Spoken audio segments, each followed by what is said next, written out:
So I'd love to talk to you a little bit about sampling, and especially when it comes to strings. I don't know about you, but I spend way too much of my time sitting here playing string orchestra samples, building up orchestral cues, and we're very lucky to have amazing libraries now of gorgeously recorded string orchestras from around the world. But for me, I don't know, I've always been slightly underwhelmed at the final result when it comes to at least mocking up a string orchestra. And for years I've been thinking, why is that? And I'm thinking very analytically about it. Of all the sections of the orchestra, the strings have the biggest gap from what we're able to do here using samples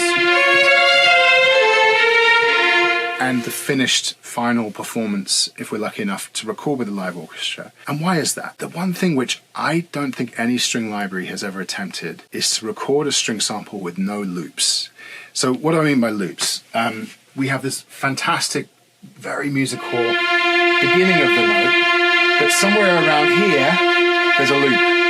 And it's repeating now. And so we're turning these humans into robots. That's no longer a performance. That's a bit of a performance that's then repeated and repeated. And when you start stacking that, it starts to sound like a synth. So what if, instead of effectively triggering a sample which loops, we trigger a performance, we trigger a scoring session, because this sample is not a loop sample, it's a performance with all of the humanity, all of the intent, all of the musicians listening, and they're being conducted, and it's a performance like what we have in a scoring session. So effectively, when you play the keyboard, you're not triggering a sample, you're triggering a scoring session. You just happen to be able to choose the notes. So what would that take? You'd have to record every single note for about 25 or 30 seconds to accommodate most eventualities. All right, so if you're going to do that, why not go a step further? Because another thing that I find I really struggle with mocking up strings is not being able to control the bow direction. When we're working with string orchestras, for me anyway, I speak mostly with the concertmaster about bowing,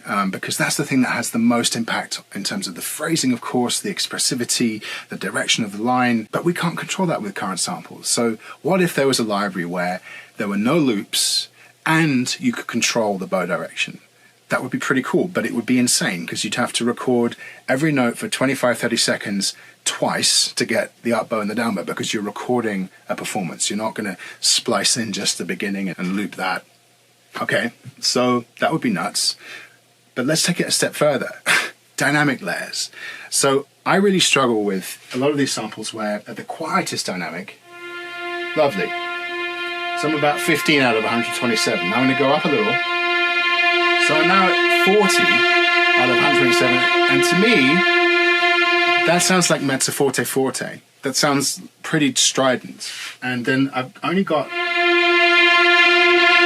there's very little difference. In our recordings where we're getting all of that expressivity in the in-between dynamics, between super pianissimo and forte. It's magical what can happen in that space. So you'd probably want to record more than 3 dynamic layers, which is typically what most string libraries have.